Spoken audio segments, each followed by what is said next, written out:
to the October 29, 2020 Cumberland County Commissioners Virtual Workshop Meeting. Please stand and join me for the Pledge of Allegiance by saying, I pledge allegiance to the flag of the United States of America and to the republic for which it stands, one nation, under God, indivisible, with liberty and justice for all. I call this meeting to order at 9:04 a.m. And at this time, I open up the floor to public comments.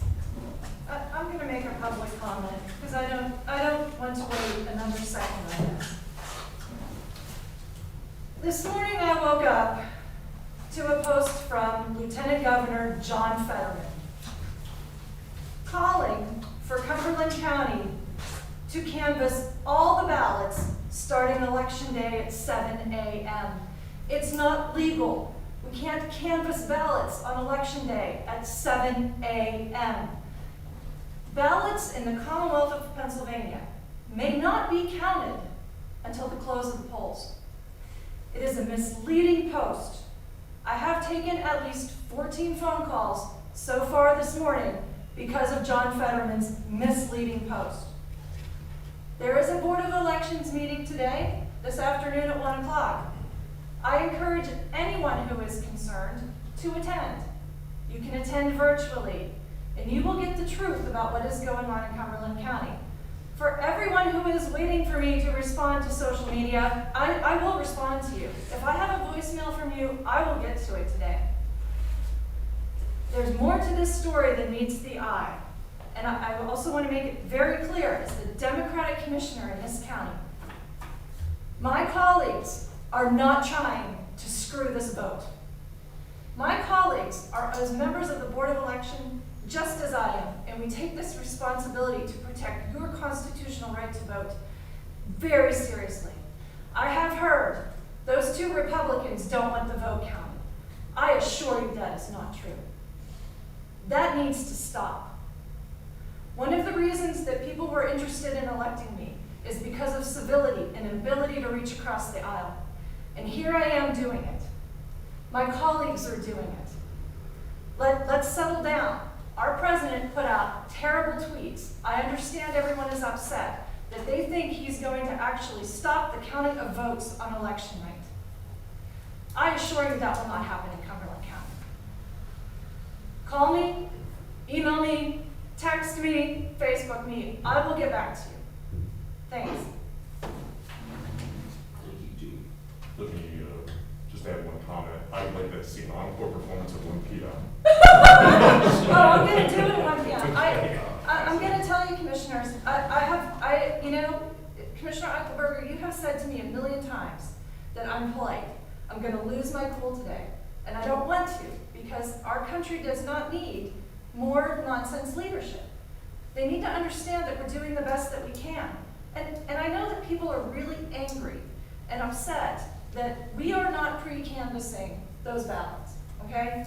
And the people that I've talked to on the phone and run the whole story with go, oh, I understand why you're not doing this. But unfortunately, we haven't put that whole story out there. And I'd like to talk about that later as to what we can do about that, because at this point in time, I think it's critical. There's so much misinformation going on about why we're not pre-canvassing. And I'm going to put this out here there for John Fetterman too. John Fetterman, if you want those votes pre-canvassed, you get the National Guard in here and an armored truck, and you help us move those ballots. Because putting those ballots in a truck and moving them to another building is one of the most unsecure things we could do. And it does not serve the voters of this county. So John Fetterman, open call to you. You want us to pre-canvass those ballots beginning at 7 a.m., you get the National Guard in here. You get the Pennsylvania Guard in here, whatever it is, but you help us to move those ballots.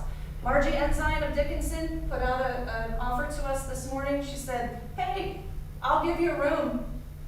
Well, which is terrific. Margie is a problem solver, right? John Fetterman, you want those ballots pre-canvassed? We need the National Guard to help us move them. Okay, I'll repeat that at 1 o'clock. I have a verbatim script of that prepared. I don't, we could cut and paste that and get that out on I'm just, it's unbelievable. All right, enough. I have some comments as well, so, thank you. Thank you, Dean. I'm sure I will as well. Exactly. I'll echo the comment in regards to the Lieutenant Governor. I find it really hypocritical for him to weigh in on this, since that administration is at least one of the major sources of this dumpster fire of an election. So, hopefully, he and the legislators will stop trying to push all the blame off for their poor performance on the counties. So with that, if you'd like to take control of the meeting again. Commissioner DeFleur, did you say you had a comment? I will have comment at the Board of Elections this Okay, afternoon. thank you. Okay, so hearing no additional comments or seeing no additional members of the public, we'll move on to agenda item number 3. And I'll call on Chris Rafferty to discuss the program year 2021, Cumberland County CDBG and Home Annual Action Plan. Chris?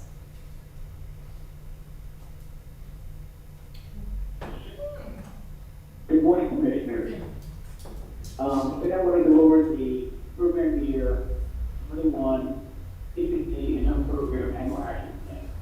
We started working on the action plan back in May, June of this year. We notified the public and had a public hearing early in the year. Also, we had a second public hearing in October. We also notified the public through various advertisements to provide a comment on the proceeds that we have in the county. And then after that process, we took out the donations from nonprofit organizations and municipalities throughout the county and put together a draft annual action plan. We also notified the public that the plan was available for review and comment. That draft plan was placed on our website, and also we distributed copies of the plan throughout the county at libraries, municipal buildings, etc. I'll go through in both categories and talk about how we allocated the funding. We had roughly, based on our estimate, $1.1 million in CDBG funds available and $400,000 in home program funds that we proposed will be received by HUD in year 21. Under public facilities and improvements, we allocated $512,000 to those types of activities. For public services, we allocated $165,000, was limited to 50% of our marketing funds to public service expenditures. Under housing, we allocated $420,000. For code enforcement, we allocated $87,000. And then with economic development, we allocated $85,000 for economic development activities, creating and maintaining jobs throughout Cumberland County. Also, for planning admin, we allocated $200,000 to cover their costs to implement all the program and projects under the broadcast and home program. So in total, we're going to be allocating $1.5 million under the CBP and home program. Normally, once the commissioners would take action to approve the action plan, it was submitted to HUD on November 15th. However, this year, since Congress has not passed federal budget, HUD has not been able to determine exactly how much will be allocated for entitlement communities across the country. So we have not submitted the action plan until we have that hard number from HUD. In the past couple of years, even though our program year starts on January 1st, we have not received our funding until June or even July. So it has presented some challenges to us. However, once we get the information from HUD, we will make any changes to the action plan based on how much money we receive, and then submit that for approval. Are there any questions? Okay, thank you, Chris. We have no questions.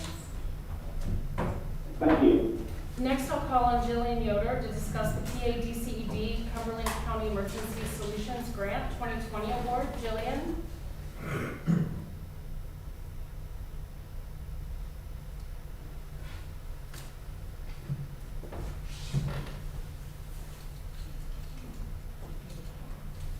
Good morning, Good Commissioner. morning. In addition to the ESG coronavirus funds we've applied for and received this year already, you may recall that we submitted an application on behalf of the county to the Pennsylvania Department of Community and Economic Development for the regular annual ESG allocation fund back in April of this year, requesting funds for emergency shelter, street outreach, and rapid rehousing activities to assist those experiencing homelessness throughout Cumberland County. We requested $259,499, and we received about half of that. We were awarded $128,650. The contract has been sent electronically to the county signatories. I'm just requesting that the county formally accept the award and sign the contract electronically so we can continue with administering these funds. Your time and assistance in this process is greatly appreciated, and I can answer any questions that you may have for me at this time. Good. Okay, no questions for you, Jillian. Thank you very much. Thank you. Next, I call on Kelly Niederer to discuss the letter of support for House Bill 1504 and Senate Bill 663. Kelly? Thank you. Commissioners, you have a draft of a letter to be sent to senators and representatives of Cumberland County and the committee members of folks that are in support of the Bureau of Dog Law Enforcement for House Bill 1504 and Senate Bill 633. These bills provide for necessary increases as the agency has essentially run out of funding. And the support of the letter, I think, would be helpful. I don't know that the changes will be happening this calendar year. However, something does need to happen prior to 2021, and hopefully this letter of support would urge the passing of these bills. The costs, should the Bureau of Dog Law not be continued, would fall to counties and municipalities for enforcement of kennels and stray dogs, and potentially really tie up the police departments of the area in functions that may not be deemed as necessary as more critical items. So if there are any questions, I'm happy to take them. I think this is a very nonpartisan request. Both Democrats and Republicans like dogs. So. Are you sure? Kelly, these bills, they are still in committee. They are in committee, Okay. and they are stuck, and nobody is moving any. I get the impression that no one is moving anything right now, because it is an increase. However, dog owners, I believe, support the very, very modest increases that are being requested relative to the expense of operating a program across the state. Any Thanks. additional questions for Kelly? Thank you, Kelly. Thank you very much. Thank you. Next, I'll call on Dana Best to discuss laying the 2021 budget on view. Dana? Good morning, Commissioners. We're requesting to place the 2021 budget on review Monday. I want to give a shout out to finance and all the departments that helped put this together. It is a very complicated budget, but they make it look very seamless. The budget is a $241 million revenue budget and a $256 million expenditure budget. It's 23% funded with grant, 29% department charges, 23% tax revenue. The general fund is $85 million of the revenue and $97 of the expenditure. And the final approval is scheduled for November 30th. Are there any questions? No, good. That's good. Thank you, Dana. Thank you. Agenda item number 7 is contracts and grants, with agenda items 7, 1A and B consisting of existing contracts, contract extensions or addenda with no additional cost or increase to the county for human resources and tax assessment. Commissioners, do you have any questions, comments, or concerns regarding those agreements? No. Hearing none, we'll move on to agenda item 7.2, which consists of new contracts, vendors, services, grants, and contracts with increases or decreases to the county. And I'll start with Kim Bittner and Christine Bowden to discuss the 9 agreements for aging and community services. Ladies? Hi, good morning. I'm going to talk about the first 4, Marianta, domestic violence, community care, and Safe Harbor. They're for our homeless assistance program. We receive CARES Act funding for these agencies to provide care management and emergency shelter services to Cumberland County residents who are homeless or near homeless. Would you like me to go ahead with the last 4, or? Yes, do you have any questions? Okay, yep, go ahead, Christine. The last 5 are for, they're a pass-through contract for our aging and disability resource center. Cumberland County is the coordinator for the surrounding counties, so all of these, we have subcontracts or pass-through contracts with all the other counties for doing the aging and disability resource, work in the county. In the area, sorry, for the region. Okay, any questions? No. Okay, thank you, ladies. Next up, I'll call on Carl Goshorn to discuss the State Conservation Commission grant. Carl? Good morning, all. Glad to be here. Just wanted to seek your approval for a large grant the state wants to give us to implement at EMT. I got a call a few months ago from Carl Brown, the Secretary of the Conservation Commission, stating that they would like to give Cumberland County $1 million to implement Act EMT. That'll help us to implement our countywide action plan once that gets completed here in a couple of months. And some of that money will also go for administrative and technical assistance needed to assist the farmers and the design work, implementation of the Ag EMT. So it's a great thing to be able to be on a phone call with somebody that says they want to give you $1 million over a 2-year period to implement EMT. So just seeking approval.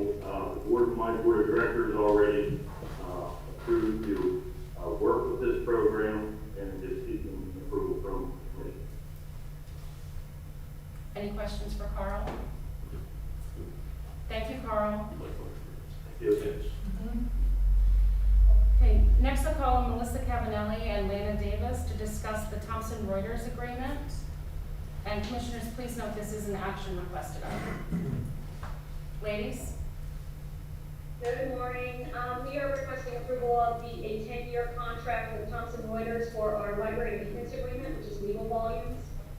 This actually covers multiple departments within the county. Court admin just coordinates the contract itself. We have. I'm sorry, I didn't get that. It's extraneous. Go ahead. Okay. Our current cost under the current contract is $11,891 per month. But under the new contract, we are actually dropping that slightly. It's $11,540 a month. And we will be going from a 5% increase per year to a 1% increase per year. So we've actually reduced our costs by going to the longer term contract.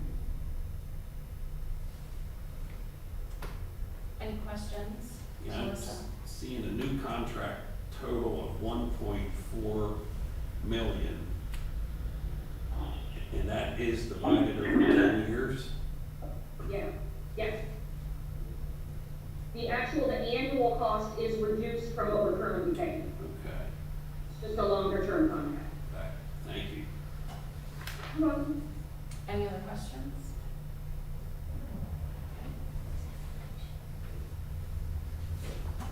Is the reason the action is required today?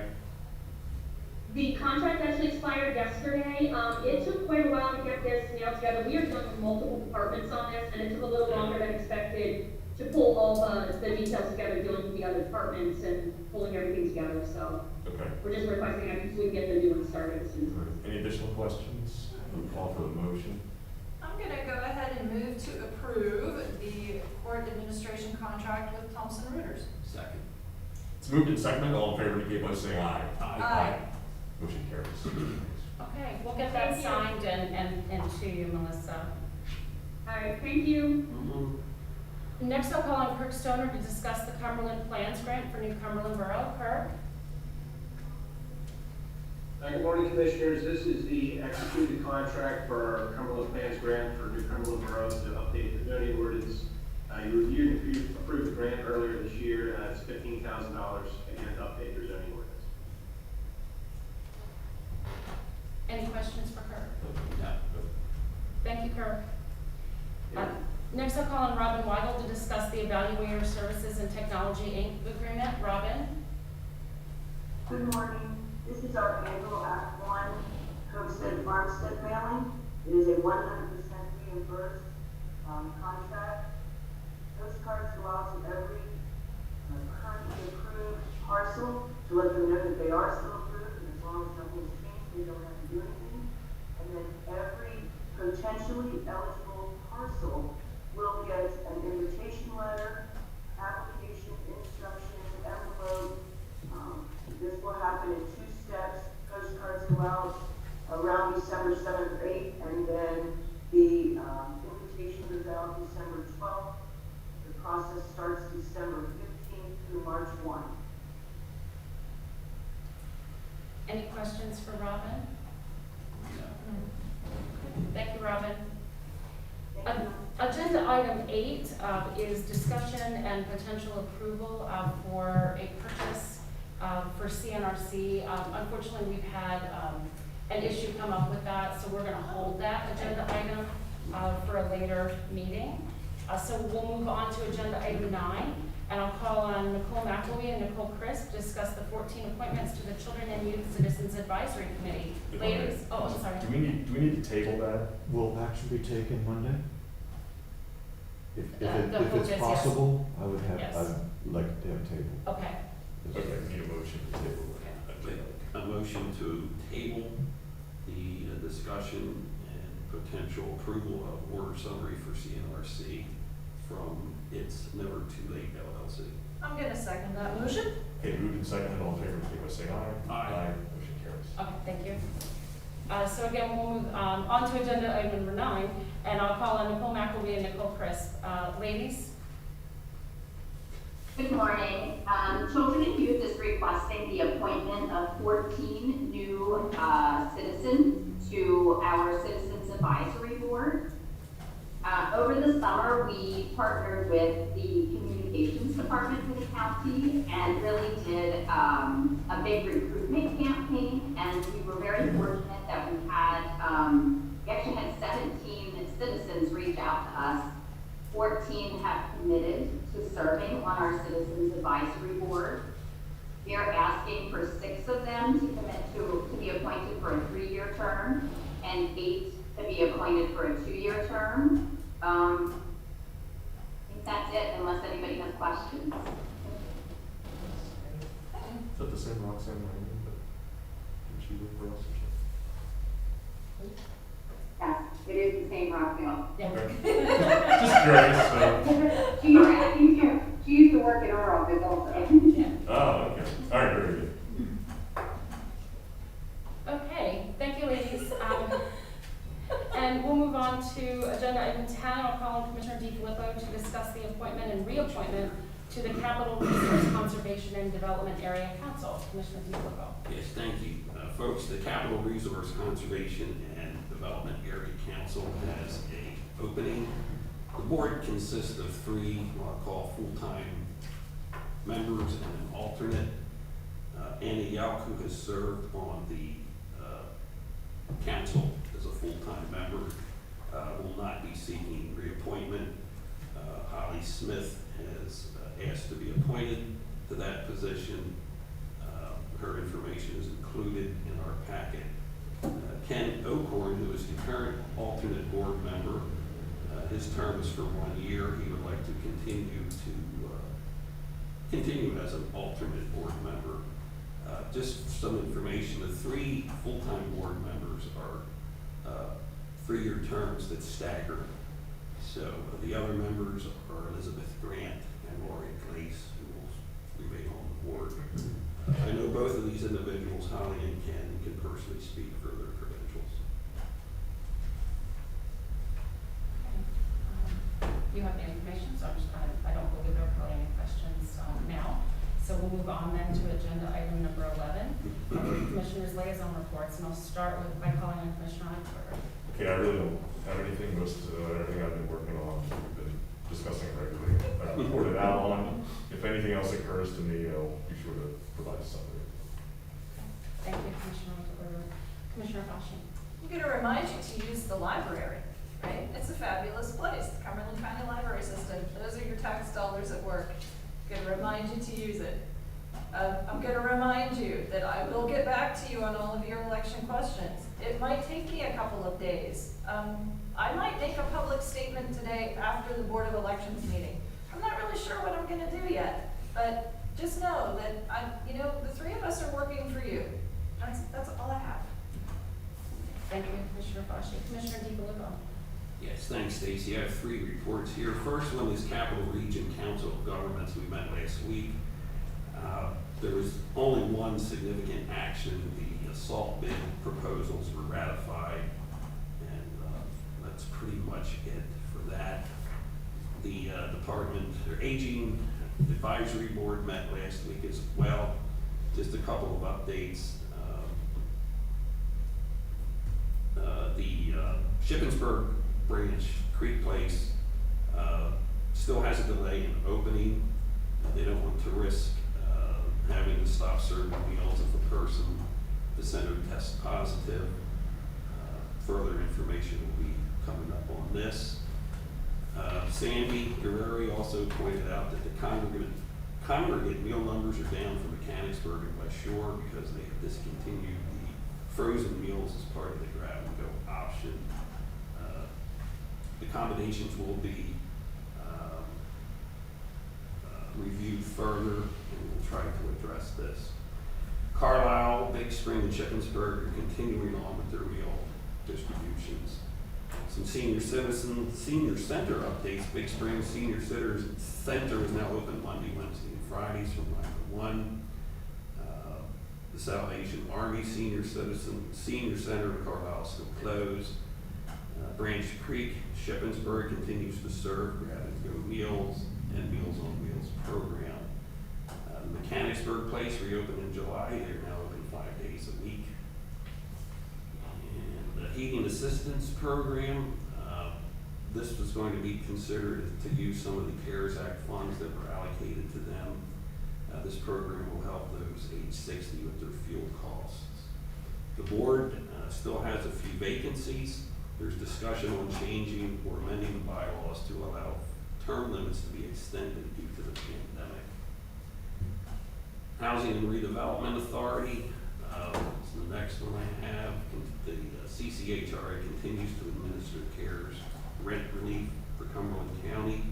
Current application acceptance expired on September 30th, but there's apparently some legislation that may extend that deadline. The Redevelopment Authority has started work on updating the website platform. The design meeting was held recently. Actually, it was October 7th. The effort will take about several months to complete. Implementation work has started on the technology upgrades approved by the board in August. And transition planning for the new executive director is well underway. Tim Whelan, as you know, will be retiring effective November 13th. His replacement starts next Monday, November 2nd, Mary Puna. And that is all I have. Okay, thank you, Commissioner DiFilippo. You're welcome. I would like to report that executive sessions were held on October 28, 2020 at 9:30 a.m. and 10:30 a.m. regarding personnel. Is there any other business that needs to come before the board today? All right, hearing none, we are adjourned. Thank you.